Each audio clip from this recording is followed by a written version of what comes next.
আজ অনেক দিন বাদেই চলে গেছিলাম মায়ের ঘাটে। এটা বাগবাজার মায়ের ঘাট।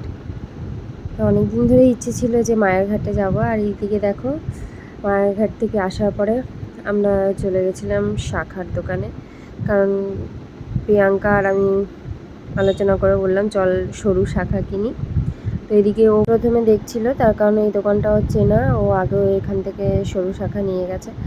আর আমাদের দুজনের খুব ভালো লাগে সরু শাখা। তো আগেও একবার কিনেছিলাম, তখন দুজনেই একসাথে পড়েছি। তো ওইদিকে দেখলে যে প্রিয়াঙ্কা ওটা হাতের মাপ নিয়ে নিল। তা আমিও বলেছি যে আমিও সরু শাখা নেবো। আর এই শাখাটা আমি নিয়েছি, এই যে ডিজাইনটা তোমাদের ঝলক দেখিয়ে দিলাম।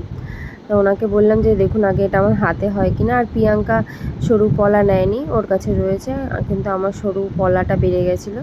তো সেই কারণে আমি এর সঙ্গে আবার সরু পলাও নিয়ে নিলাম।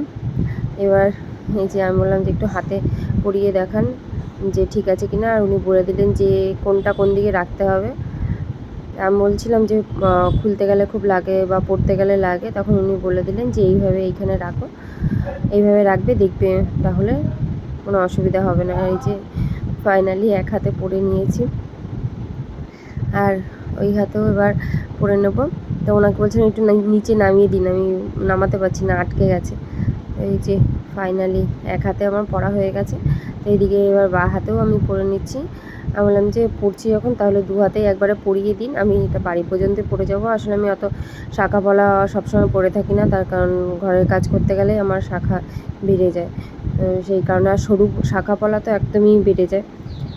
আমি এই জন্য এটা শখের বিষয়ে আমি কিনি, এই পুজো আর পার্বণে তখন পরার জন্য। আর মেন আমি যেই উদ্দেশ্যে গেছিলাম সেটা হলো, আমি এখানে নন্দী আনতে গেছিলাম।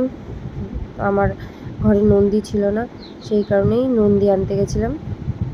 এই যে দেখো 3টে নন্দী দেখিয়েছে। আমি প্রথমে ভেবেছিলাম ওই ডান দিকে পুচকু নন্দীটা নেব। এই যে কি সুন্দর দেখতে পুচকু নন্দীটা, আমার খুব পছন্দ হয়েছিল। তখন উনি বললেন যে না, এই নন্দীটা নিও না, এই নন্দীটা লম্বা মতো, এই ছোট্ট নন্দীটা নাও, এটা একটু গোল মতো আছে, এটা বেশ ভালো। তো আমি বলছিলাম যে এই গায়ে কী সব লেগে আছে, এই সাদা সাদা। তখন উনি বলছিলেন যে না না, আমি পরিষ্কার করে দেবো ওই নন্দীটা, এটা যখন তৈরি হয়েছে ওই সেই সময়ই এটা লেগেছে, এটা কিছু না, এটা উঠে যাবে আস্তে আস্তে। তারপরে এই যে উনি বলাতে উনি পরিষ্কার করে দিচ্ছিলেন। উনি বলছিলেন বাড়িকে পরিষ্কার করে নিলেও হবে। আমি বললাম না না, নেবো যখন একদম পরিষ্কার করেই নেব। তো সেই কারণে উনি এদিকে সব পরিষ্কার করে দিচ্ছিলেন। এই যে ফাইনালি নন্দী পরিষ্কার করা হয়ে গেছে।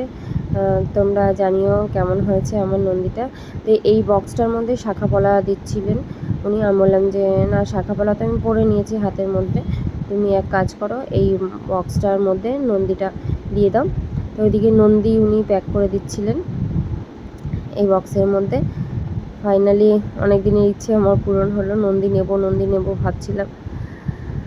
তো তোমরা জানিও ভিডিওটা কেমন হয়েছে। আজকের মতো টাটা।